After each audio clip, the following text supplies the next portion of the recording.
In September 2019, a pretty unassuming Twitter bot called @CALandscapeBot started posting CCTV footage on Twitter.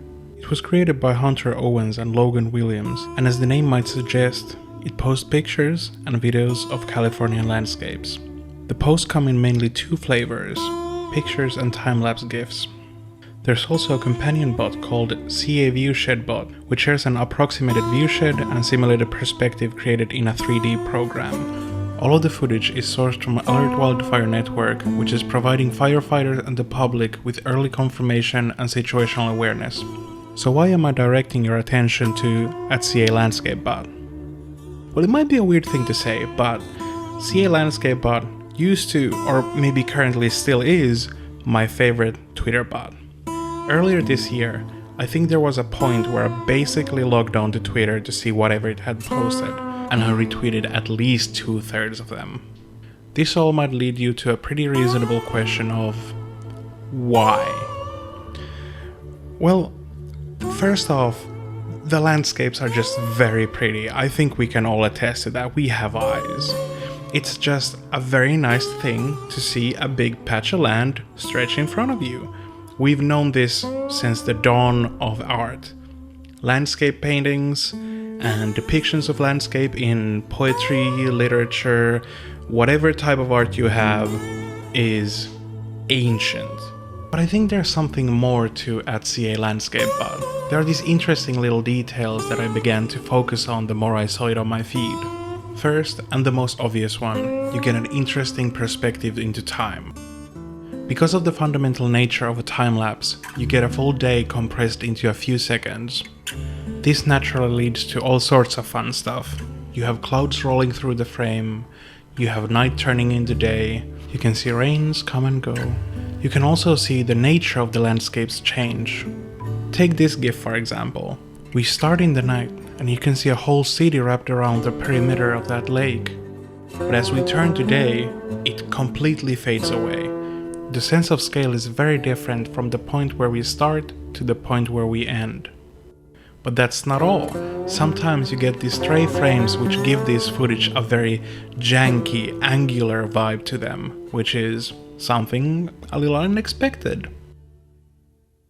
And when the artifice of the creation becomes apparent, things can only get weirder. You have dirt on the lens, you have aggressive lens flare, you have these kinetic shots which are just jumping all over the place like a structural film. There are these censor bars that appear all over the place, which are probably necessary for legal reasons, because some of these cameras are very close to human residence, and you probably wouldn't like a live camera feed pointed at your backyard either, right? This bot is also a great place to find some album cover worthy imagery, especially if you're doing something like drone or black metal, something ominous. These lo-fi night pictures are made for you. But my personal favorites are these pictures where most of the screen is occupied by whatever structure the camera is mounted into.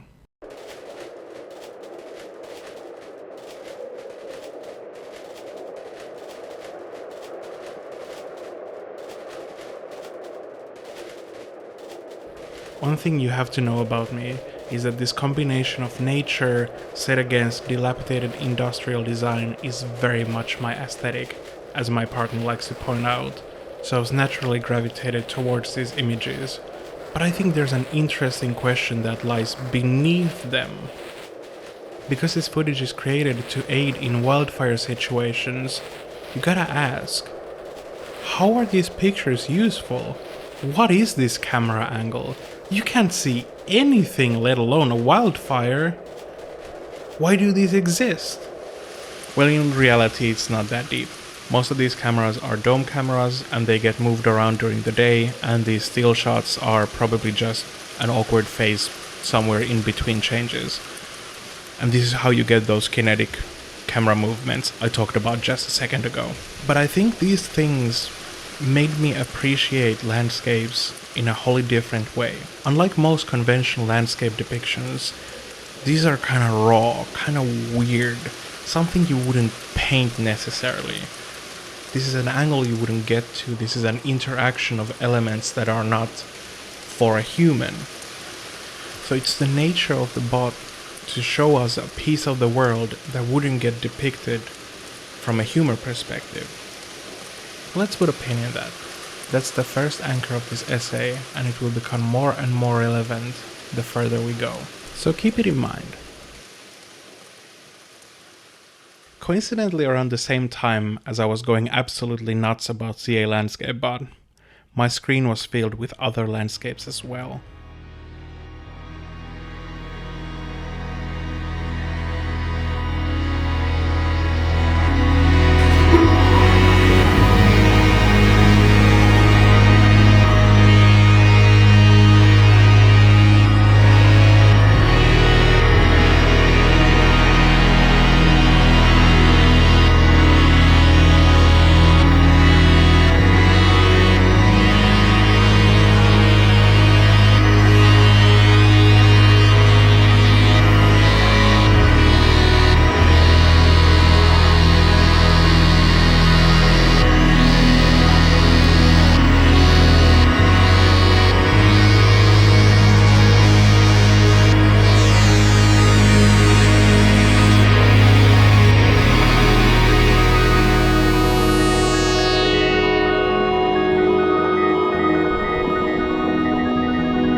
The simple beauty of this shot is the most satisfying cinematic reveal I've experienced in all of 2022.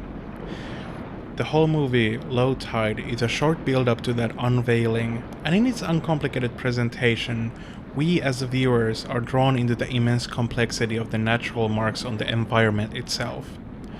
The picture is almost completely monochrome, filled with these slight variations of grey, creating this cohesive, flowing sensation of the natural landscape. Like, to even see the line between the snowy peaks and the clouds, you really have to focus intensely. Although you could be completely satisfied with Low Tide on the basis of its sheer beauty alone, I think there's a very important detail here that shouldn't be overlooked. The sway. If not informed otherwise, we shouldn't think of the camera as a person there. But the small rocking of the camera in Low Tide situates us into the boat with the crew. This little bit of physicality is immensely important to me. We are not a universal consciousness looking at this beautiful landscape. We are a human on a boat within this landscape. I think that detail is extremely important, but to really grasp why, we'll need to come back to it just a little bit later. Before that, we need a little bit of context. Low Tide and its companion films High Tide and Reign of Silence were created by the Austrian director Lukas Marxt. He's a multidisciplinary artist who mostly works in film and is profoundly influenced by his earlier studies in geography. I think this background gives a lot of vitality to his works, their mode often boiling down to the investigation of nature's and humanity's relation in each given landscape. You can see this lens being applied critically in works like Nella Fantasia and Imperial Valley, but we'll get to those later on in the video. A more relevant lens Lukas Marxt talks about a lot when it comes to Low Tide and its companion films is the consideration of deep time. The most poignant way to understand this is to set it against human time. Human time is pretty intuitive to understand. Think of a moment. That is human time. Think of an hour. Think of 15 minutes. Think of a day. All of these things are easy to conceptualize, and we don't need a special narrative to keep them in mind. But when it comes to deep time, it's easier to conceptualize it as a change that's only perceivable in its aftermath, not as it's happening. It is tectonic plates shifting. It is nature overtaking a village over the course of decades. It is time you cannot perceive, you can only conceptualize. And this is where we come back to Low Tide because it's a fantastic example of this. After that gorgeous reveal, you're left to gaze upon the landscape, which is deeply scarred by erosion. You can see a functional eternity embodied by those mountains, but you also have the human experience of that door being opened. I would argue that a part of that satisfaction is because you can latch on to that time. It's kinda slow, but it's also very much perceivable. You can easily build some anticipation for that reveal, and when it's delivered to you in a way that you can understand easily, my god, those endorphins, they just rush out. A similar idea of background and foreground representing two modes of time is also the conceptual hook of high tide. Once again, the mountains work as representations of eternity, the deep time perspective. But this time, there's no human interaction, at least not immediately. Human time is represented within the water flowing by slowly. By not having a clear start or an end, it becomes a much more amorphous representation of human time, but it's still very much perceivable by our eyes. But this is just the same concept, right? Where high tide becomes interesting is where it differs. Around halfway point of the movie, the boat the camera is mounted on begins to spin around. You get a survey of the landscape, a full 360 view, but there's a much more subtle change in process. If we look at the water, we can see waves ripple out from the boat. This is the first human change in the environment we see, and when we think back to Lukas Marxt's oeuvre, we can see that this is important. It also marks a transitory point within the trilogy, which will become abundantly clear in just a bit. As the film comes to a close, like literally within the final few seconds, we can see how the waves have created two zones within the water, marking the distinction between man-made and natural. In all of its subtlety, I really like this ending. There is some poetics going on with human-made and human time, but when in comparison to low tide, it's just very open-ended. To me, there isn't that same thematic richness. It feels like a loaded spring. A lot of promise, but no payoff. Luckily, all of that changes in the final movie, Reign of Silence.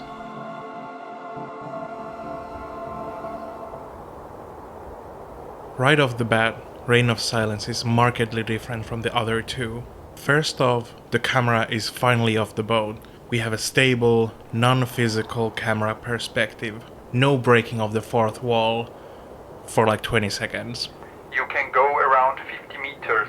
When a smaller boat enters the screen, we can hear a voice, presumably that of Lukas Marxt, give directions for the boat to arrive to the center of the screen and start to draw a spiral pattern.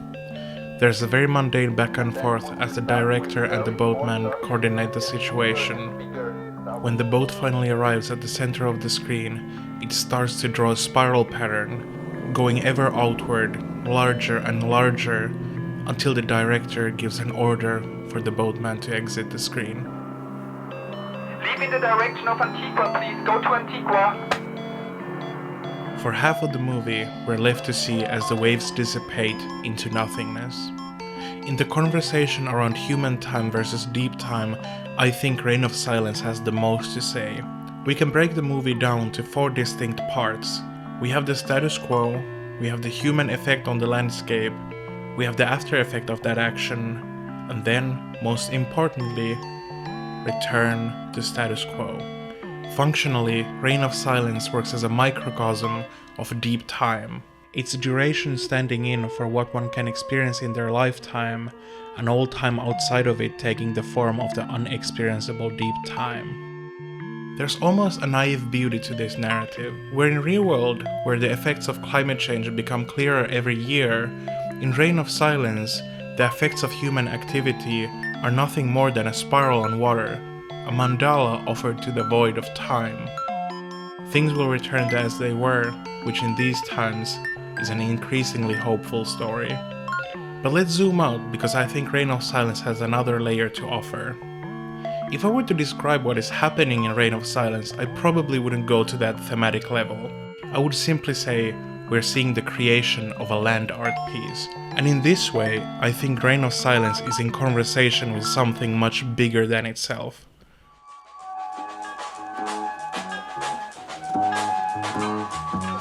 San Francisco, you're a muttering bum in a brown beet soup. Barrel Jetty is a 460-meter long sculpture built into the Great Salt Lake in Utah. It is widely considered to be one of the most important works of its creator Robert Smithson and the land art movement of the 60s and 70s. Visually speaking, it is quite simple, but considering its themes and its sheer size, it becomes an effective piece of art. As Robert Smithson himself said, "Size determines an object, but scale determines art." Thematically, Spiral Jetty is about entropy, about how every closed system over time tends towards chaos, about how everything eventually breaks down. Smithson intended for Spiral Jetty to be constantly exposed to the elements which would wear it down and eventually make it disappear completely. His wish was granted sooner than he expected, because pretty much after it was constructed, it was submerged under the Great Salt Lake for over 30 years. Funnily enough, the story of Spiral Jetty is intertwined with its symbolism, as the spiral itself is often associated with death, rebirth, and evolution. When it resurfaced in 2002, it was covered in white salt crystals, marking a new chapter in its story. And in their visions of exploring time through spirals, it is hard not to see the similarity between Reign of Silence and Spiral Jetty. So is that it? Is Reign of Silence just a filmic version of Spiral Jetty? No! Although the spectre of Spiral Jetty can be heavily felt in both High Tide and Reign of Silence, there are two major differences that makes comparing them a little absurd. First off, on a meta level, Reign of Silence is not the land art piece within it, where Spiral Jetty is Spiral Jetty and everything around it, the pictures, the movie, the videos about it, are about Spiral Jetty. It's always the star of the show, whereas in Reign of Silence, the star of the show is the movie itself. This can be proven by the point I've been hitting on over and over again, the breaking of the fourth wall. Lukas Marxt put so much effort into puncturing huge holes into the fourth wall throughout the series that it's quite obvious we should be considering it at all times. Secondly, and this is where we start to get to the broader topics of this essay, is that Lukas Marxt didn't change the environment. He was there to curate, to collaborate, to exist within it, but he did not change it. Whereas the whole point of Spiral Jetty is the changing of the environment. So this is where we stand. Landscape movies are not land art. So what are they? I think some description and definition might be in order. Before I go into my own thoughts though, you should probably watch Zachary Xavier's What is a Landscape Film for a more rigorous and academic approach to the subject. Okay? Okay. So by their very nature, landscape movies are mainly an experimental form of documentary filmmaking, special emphasis on that mainly there. While there might be humans on screen, their presence is unemphasized, the focus is always on the landscape. The audience is invited to search for the meaning within the landscape they are presented, not to derive it from the people within it. I would say that their hierarchy of information goes something like this. Non-human is more important than human, plant is more important than animal, and inorganic and organic share the same level of importance. I would also like to focus on the curatorial and collaborative aspects of making a landscape movie. As I mentioned in the last section, it is undesirable to mold the environment to your liking. The artist is one to adjust and respond to the scenery.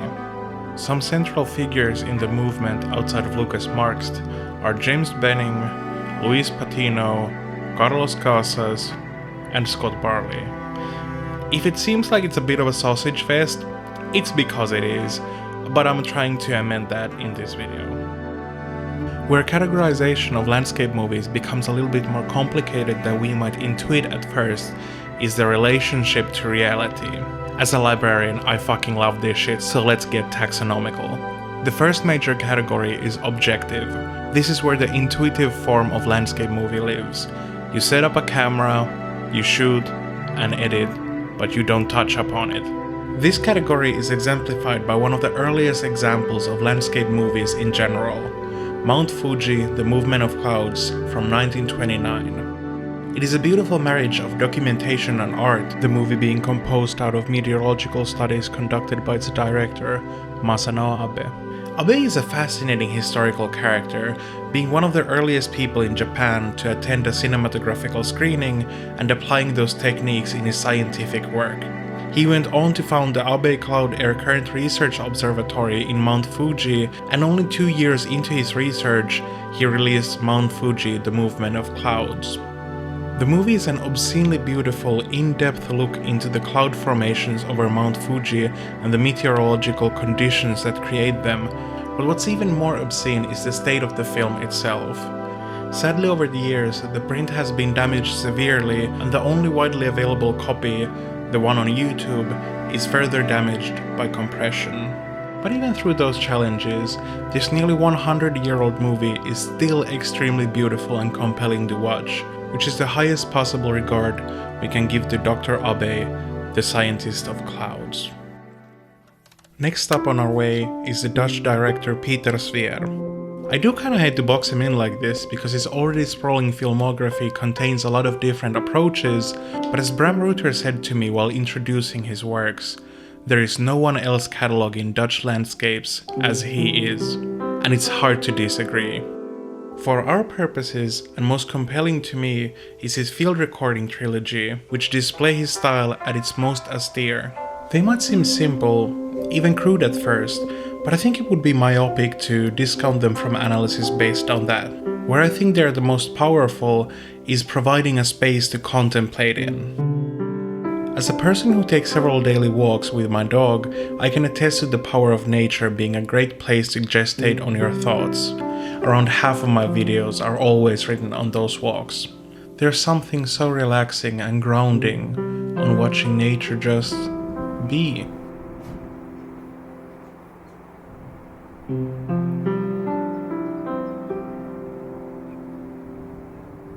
Like with conceptual art, some of the most profound meaning of these movies can be found in the interplay between the video itself and its description. When scrolling down to the description of the first part of the field recording series, titled Light Changing Time, you can find this beautiful poem by Rutger Copeland. Laten we de tijd gaan waarheen hij wil. En zien dan hoe weiden hun vee vinden, wouden hun wild, luchten hun vogels, uitzichten onze ogen en ach, hoe eenvoud zijn raadsels vindt. Keeping that poem in mind while watching these movies honestly gives me chills. There's something so assuring in the idea that with the same certainty as these trees grow, everything will find its rightful place and meaning will come to focus with proper time. From what I've gathered, Pieter is still pretty young and still in the process of finding his own voice, but even now, there's stunning beauty to his works, and I can't wait to see what comes up next. For the last example of this category, I would like to introduce you to someone you probably already know. Tom Scott. While he's better known for his edutainment videos and all sorts of curiosities of the world, in July of 2021, he released an unexpected little banger, an unedited, rain-soaked ride on Clafton's aerial ropeway.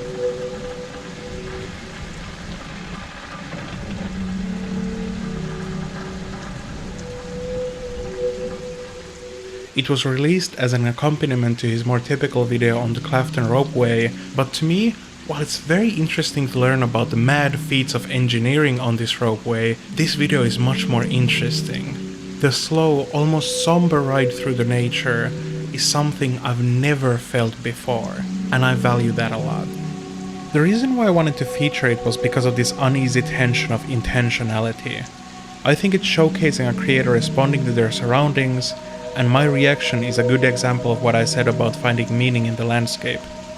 And you know, I just think it's a good movie, and I think it's the perfect place to close out this segment on objective landscape movies.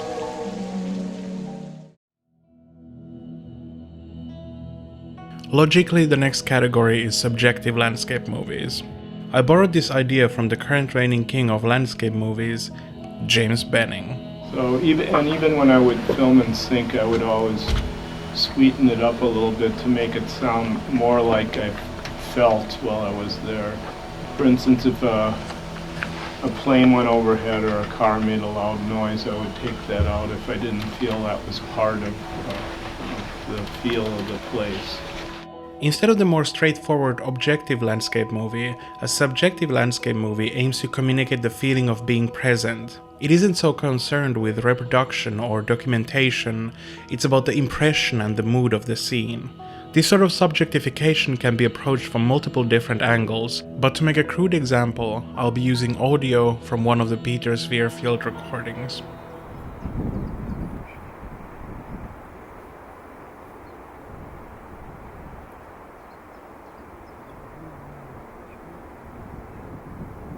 Do you hear that hum around the low mids and the bass rumble of wind hitting the microphone? That's one of those elements that comes from the mechanical reproduction of a scene. It's not really something you pay attention to even though it is there objectively in real life. But to me they sort of interfere with the breezy atmosphere of this shot. The soundscape is kinda dark, it's kinda heavy, it reminds me that a camera is present, and it's subtly messing with my relaxation. So if I were to convey my subjective experience of this scene, I would most likely roll a lot of the bassy frequencies away to express a lighter atmosphere. So for the full effect, let's listen to that again while I fade from one to the other.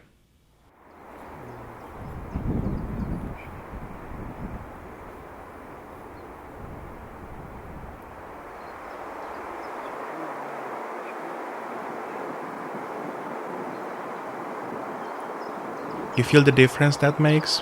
These are vastly different atmospheres.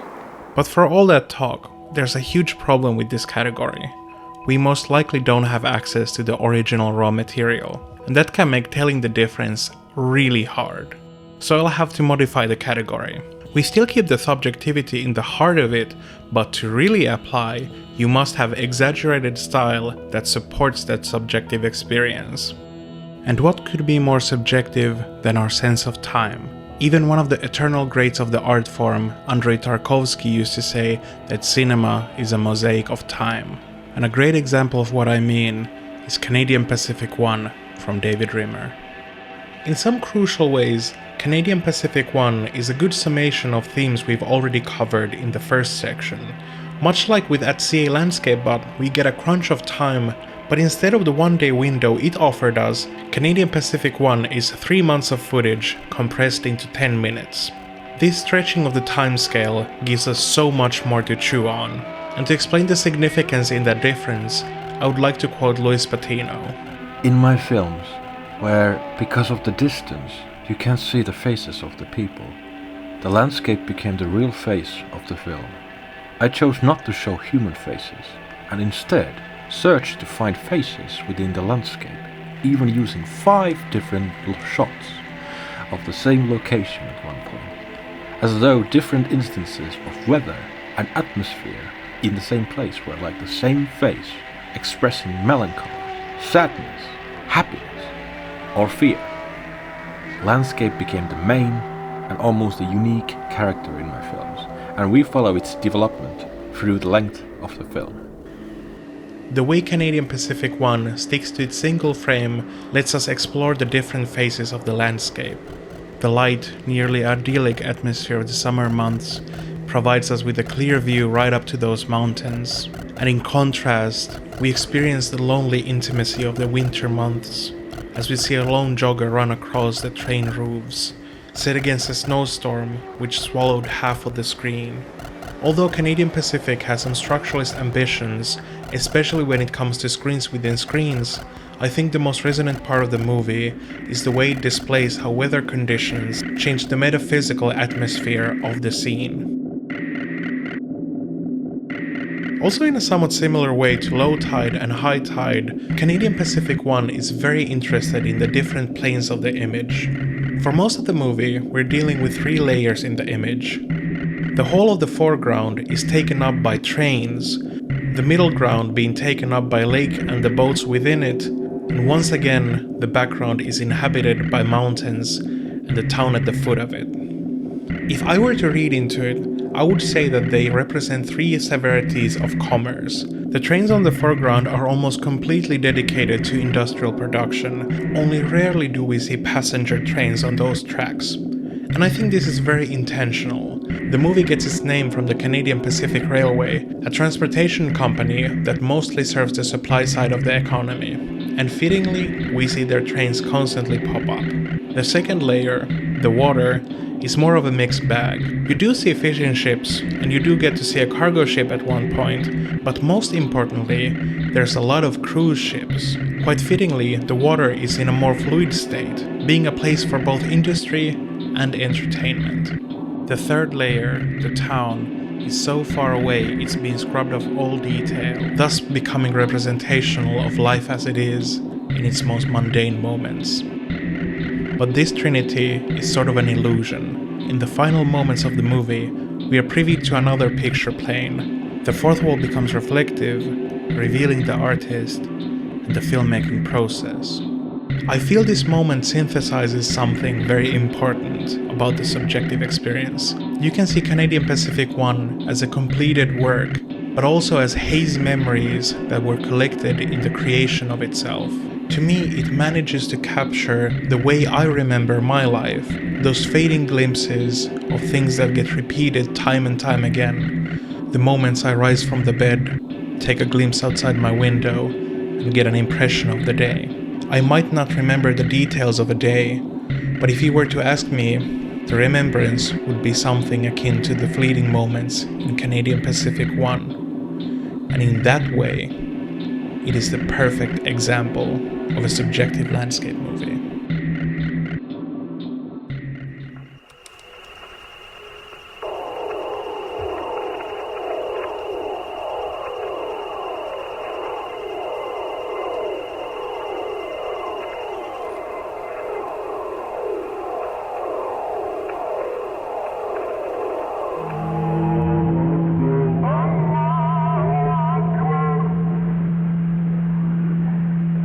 Okay, now I'm getting excited. We're gonna hit a major milestone and a reoccurring figure. Let me introduce you to Carlos Casas.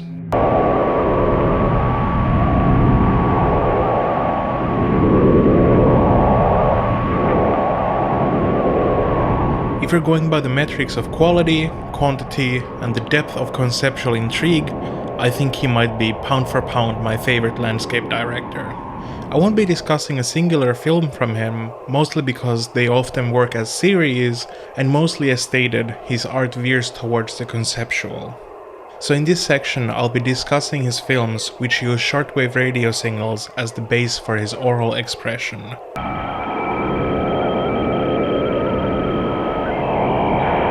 If you were to discuss these movies on their visual plane alone, they would most likely fall into the objective category. They're kinda naked in the visual approach they take when documenting reality, and the fidelity of the DV cam they were shot with only adds to that impression. The audio though is a whole different story.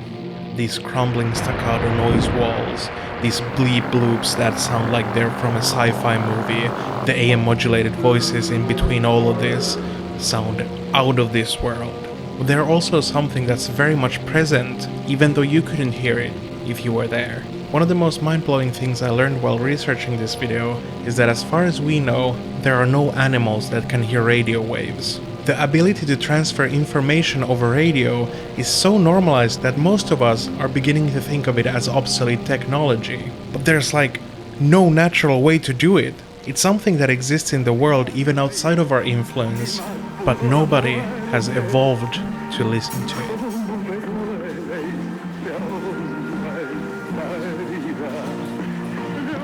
That's kind of haunting, isn't it? To think that there's this astral dimension that we commune with on a daily basis that functionally, biologically, doesn't exist. In that way, I think Carlos Casas is a subjective filmmaker. Even though everything he's portraying in his films is real, it is something that needs the human mind to be able to perceive.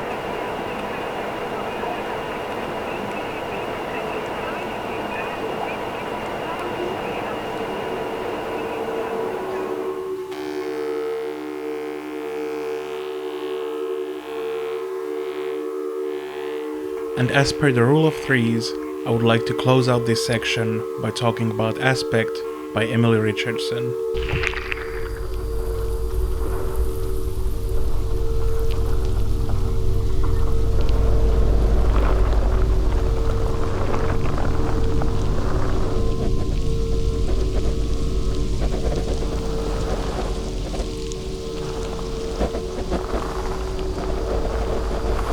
wanted to place it here because it kinda neatly wraps up a lot of the things we've been discussing in this section.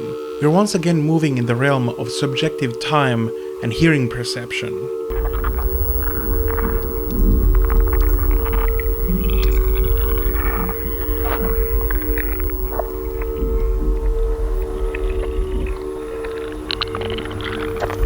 That said, we are reaching to the far ends of perception, and we need the film to illuminate these aspects to us in a concise way. What's most striking to me about Aspect, that it makes me confront that nature is not static. When sufficiently sped up, the world is filled with movement, and light begins to act in ways which seem more mechanical than natural.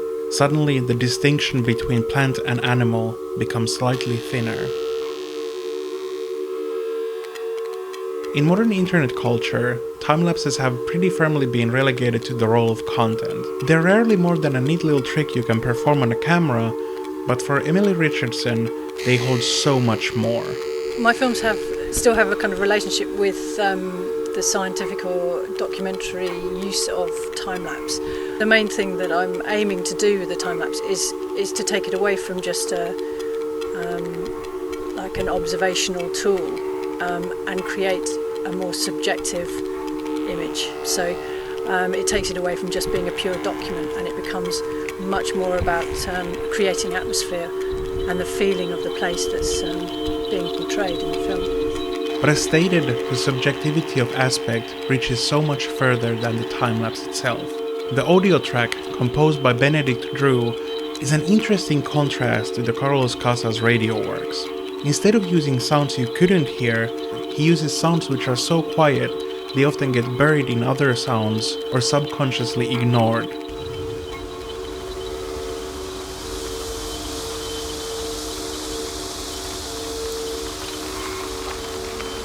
The sound of an anthill, twigs cracking, wind across the forest floor, all of these sort of incidental sounds of the nature which don't hold a lot of information for us, but which are immediately associated with the place. They give Aspect a slightly anxious atmosphere, which is sort of revealing if you stop to think about it. In this video, I've already alluded to the idea that nature is a place of relaxation, of gestation, of introspection and purity.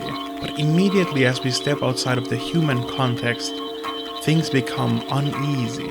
By themselves, these sounds are neutral, but when presented in this amplified manner, they take up the center spot, which to us seems unearned and threatening. And I find it hard to imagine a better example of the human condition than being left nervous by not seeing ourselves reflected in nature. Anthropocentrism might be inbuilt to humans, but it's important to understand that it's a viewpoint, not a fact. And that little existential crisis will be the coda of this segment.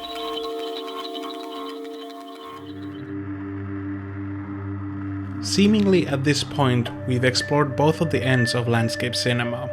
We have objective, we have subjective, what else could there be? Well, to go further, we have to get more abstract. Let me define my terms.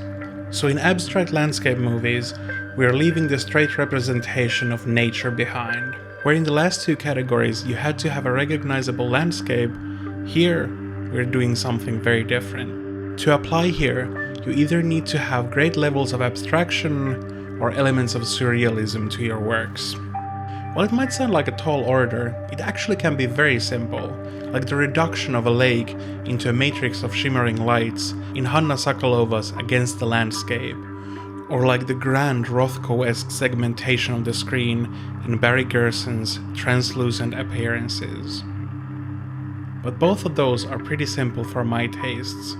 I needed something stronger, like Alexandre Larosse's impressionistic film dream, Brouillard, or The Fog from now on. I can't be butchering the French language every time I do a name drop. It is pretty hard to oversell how beautiful this movie is.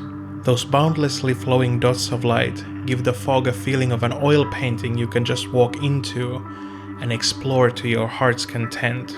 This feeling is further helped along by the feeling of infinite depth those expressive brushstrokes of color give it. And as hard as it is to contend with, this is not a painting. This is a real landscape recorded with a camera.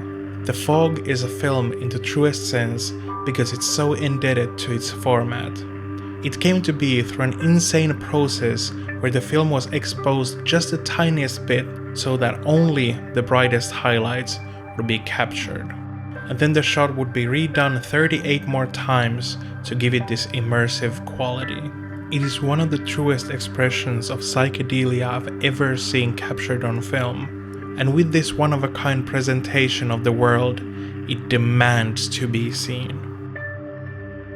On a similar note, but definitely on a different key, is Ugo Petronin's Abiding. The common thread between The Fog and Abiding is their unconventional approach to exposing film, but where The Fog gives you unconsiderable levels of pillowy depth, Abiding at the beginning is completely flat. It was shot with a shutterless camera on a continuous film strip out of the window of a train, and the end result is a smeared panorama, low on details but high on feeling. As the movie sneaks along, the scenery begins to warp and distort in ways which are a little uncomfortable. At first viewing, I thought this might be an effect of the hunting oscillation of the tracks, but it soon becomes apparent that this is the work of a human hand. The buildings warp backwards as if they were made from jello. The general shape of the picture begins to have its own life. Around this point, a gravity well establishes itself on the bottom of the screen, completely warping the pictures into abstract shapes which only barely resemble their origin. The movie begins to move towards the audience, almost as if we've been hitched to the inside of a ball, creating an immense sense of space and three-dimensionality. It is dizzying.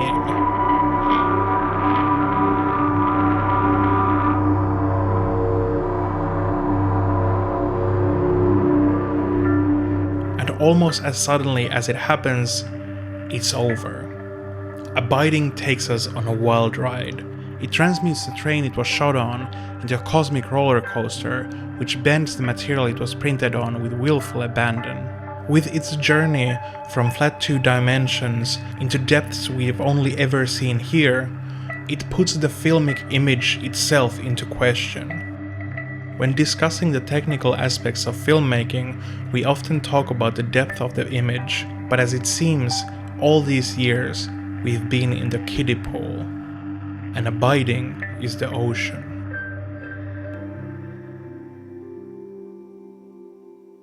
Remember when I started to define our terms and I said this: it is undesirable to mold the environment to your liking. The artist is one to adjust and respond to the scenery. Well, Luis Patiño took that idea to heart and created a process out of it. What if instead of doing the changes to the environment, I do the changes to my equipment? Duration Landscape Road and its sister films, Duration Landscape River, Duration Landscape Cornfield, and Duration Landscape Rocks were all created by rubbing Vaseline on the lens of the camera, which creates an expressive smear to the image. While the result is painterly in a similar way to The Fog, I do think this hits upon a truer form of abstraction that happens in real life. If you wear glasses, this effect can be replicated pretty easily by going on a night walk when it's raining. I've certainly had that experience. It's fascinating, and also sort of ironic, how quickly something that should assist you to see turns completely against you in the right circumstances. In the Duration Landscape series, we get to see this mundane annoyance being turned into an artistic expression that's both playful and just gorgeous to look at. They give me a precious reminder that oftentimes a gesture is as powerful or even more powerful than accuracy. And our final major branch is but a nub. Honest to God, I could only find one movie that fits into this category, but it's so interesting that I needed to include it.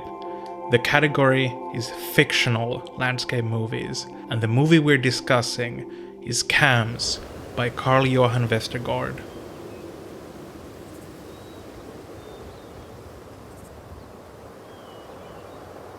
On the first blush, this seems pretty typical, but that's already wrong.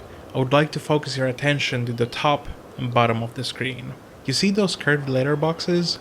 They're extremely important because even before getting into the real meat of the action, they're already suggesting something weird is going on.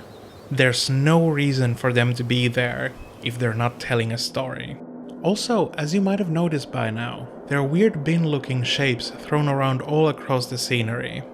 My immediate thought after seeing that for the first time was to ask, am I inside one of those? Maybe I'm like a surveillance camera trying to see if the coast is clear. After all, the name is Cams. But the further you go, the more you start to question this point of view. Because wow, there's a lot of them. And kinda in weird places too. They look like they've been dropped instead of being placed. And then you get to experience one of the best jump scares in a short movie I've experienced.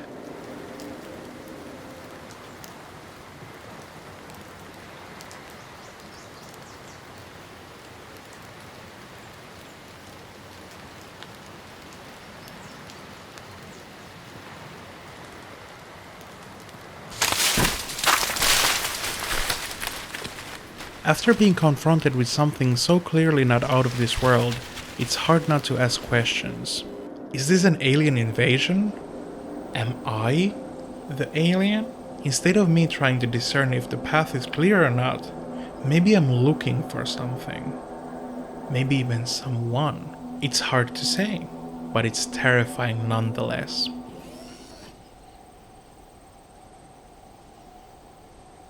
I think at this point it's very clear why I included cams in this video, and I think it's cool enough that if more people were to know about it, we would have a boom of those explain type videos about it. It's just that original and open-ended. It kinda reminds me of the internet trend analog horror, but instead of trying to crib its creepiness from old decaying VHS tapes, it's found a new way of making viewing as an act terrifying. And to top it off, there's a 75-minute making of video, which is one of the most mental explorations into zero-budget filmmaking I've ever seen. Please go watch both of these videos, they're amazing. I think I'll just cut myself off there. I've been making this video for a long time. I think the original premiere file was created in September 2022. And at the time of recording, it's September 2023, so about a year since I started editing it, and I started scripting and researching it in, I think, early February of 2022, so it's been almost 18 months or something, and I worked on it daily from September to December last year, and I think it is a good video.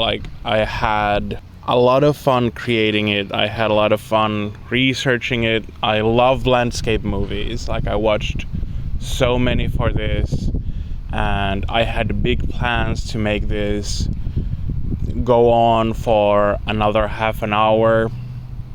I wanted to discuss the creative choices of landscape movies, about duration, how the place you set it in affects its meaning. I wanted to talk about more female directors because I had that whole segment implying I would. I wanted to discuss James Benning, I've only alluded to him a couple of times throughout this vid, or maybe just once. I haven't watched the vid in a couple of weeks, and I just think I can't. I got really burned out on the project around Christmas last year, and I started to create the Rose Room video as a sort of break project, and then that took 2 months to make. Then I went to make the end of the year vid, which took another 2 months. I started this whole massive project after that, and now I have these smaller projects, and I just want to liberate myself to focus on them, because every time I open this file I get really overwhelmed, and I want to do justice to the subject, but at the same time I'm finding it harder and harder to work on it. Those things when you put something off, then it becomes exponentially harder to pick it up again. And this is one of those. And I just had a conversation yesterday with my friend Dan, who's been seeing the versions of this vid get created from, like, I think after the first 10 minutes was created, he was there and he's seen every version of it since, and he sent me a message that I should really just release this as it is. And I was like, no man, like I have so much stuff I need to say. Like I had whole other part of this video planned out where I would set it against like the politics of landscape movies, like the, you know, climate change, war. I had a whole segment about like horror and landscape movies, which I think I'll make at some point as a whole other thing, because I think the subject is very interesting. Then I had like part 2 of the series, which would have been urban landscapes, and part 3, which would have been imaginary landscapes, like and it just got so big and I just couldn't find the motivation to work on, well, not the motivation, I have the motivation, I just couldn't find the mental reserves to do it. And after discussing this with Dan, he pointed out that I have an issue with completionism, and you can't really do a completionist view on a genre like this. He pointed out that this video is like, it still serves the purpose, which is to get people to invest in landscape movies and consider them through this poetic lens I've been trying to apply this whole video. So I think he's right. Like, if you've gotten this far, I hope you found it interesting. I hope you've gotten that spark of, oh shit, I need to go look for more of these. I need to experience these. I need to... There's a hawk that just flew by. Anyways, like, I hope it's inspired you to get into landscape movies. And I'll be leaving links to a bunch of them in the description, like a whole playlist, external links, all that. I had some segments already edited for the next sort of part of the vid, which was supposed to be about like the duration and the improbability of events that were documented. I was gonna talk about stuff that's like a documentary about a moment that is hard to recreate if you weren't there at that specific time. You'll get what I mean. The parts that I've edited should convey that. And I couldn't fit them in the video as it is, so I'll just put them in the end. And I think the point where I'll end should be a nice emotional catharsis. And for answers to that set of questions, I would like us to return back to James Benning. If you listen to a lot of his Q&As and read his interviews, you get a picture of a man who likes to keep his thinking cap on. One very basic creative choice he often likes to highlight is the durationality of his movies. Because of that, I think the 2 best movies for our discussion are his 2 modern masterpieces all about duration, 10 Skies and 13 Lakes. Both follow a very rigorous formula where every shot takes 10 minutes to run its course, which leads to a meditative quality to the both of them. It also creates an interesting relationship from the audience's point of view. The enforcement and regimentation of time Benning employs tells the audience how we're supposed to engage with the film. By following his principle of 10 minutes per shot, we aren't left to wonder if the shot will ever change, but we're also not expecting it to change anytime soon. Ideally, this will lead to an audience letting go of both of their anticipation and their worry, opening an avenue to take every shot at face value. Only then can we start to see the movie for what it really is. Because there's no discernible action, it's important to feel out the length of any given shot and give careful attention to the duration of your film. Although, what is discernible action in this case? We're We're once again thinking about the fundamental nature of cinema itself, the mosaic of time. See, no matter how static the opening shot from 13 Lakes might feel, if we speed it up we see a sunrise in real time. This, maybe more than anything, is the thing that draws me into landscape movies.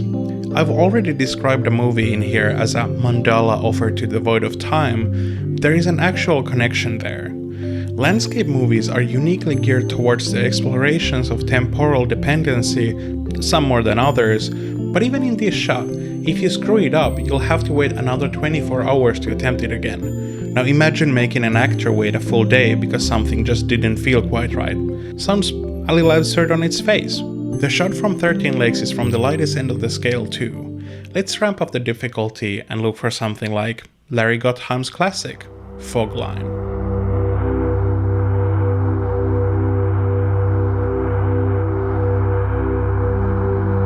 The chance of getting this specific shot is already much lower, especially when you factor in the almost tender reveal of the scenery as the fog slowly dissipates.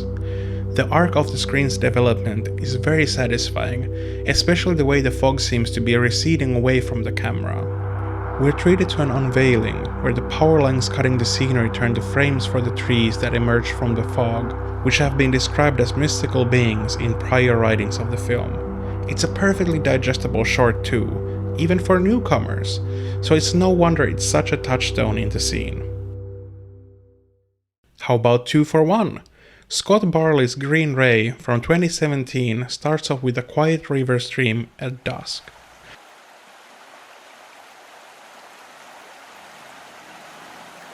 The shot is framed by the majestic silhouettes of the woods and a gorgeous wave of pale orange clouds.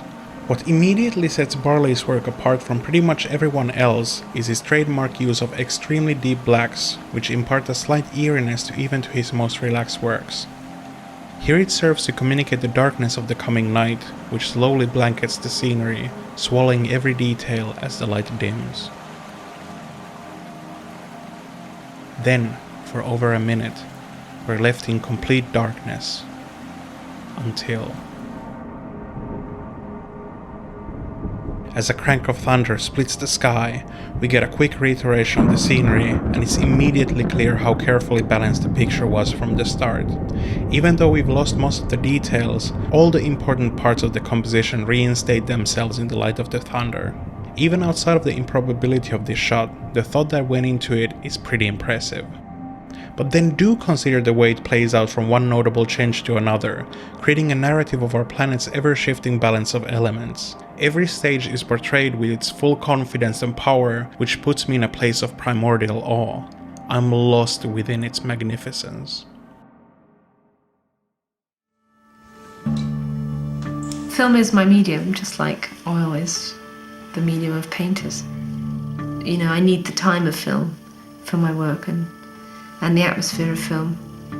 Another Green Ray we could talk about came 11 years earlier. Green Ray from Tacita Dean is comprised of a single shot and a voiceover from Dean herself explaining the circumstances that create this elusive phenomenon. When the sun sets into a clear, crisp horizon, and when there is no land in front of you for a few hundred miles, and no distant moisture that could become, at the final moment, a backlit cloud that obscures the opportunity, you stand a very good chance of seeing the Green Ray. The last ray of the dying sun to refract and bend beneath the horizon is the Green Ray, which is just slower than the red or the yellow ray. Sailors see them more than the rest of us, and they have come to signify, for some, the harbinger of great change or fortune in their lives.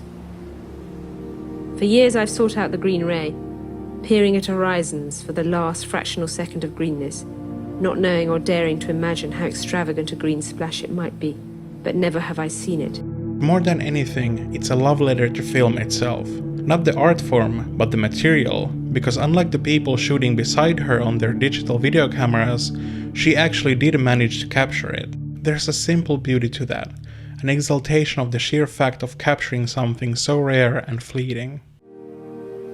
But when my film Fragment was later produced in England, there, unmistakably, defying solid representation on a single frame of celluloid, but existent in the fleeting movement of film frames, was the Green Ray, having proved itself too elusive for the pixelation of the digital world.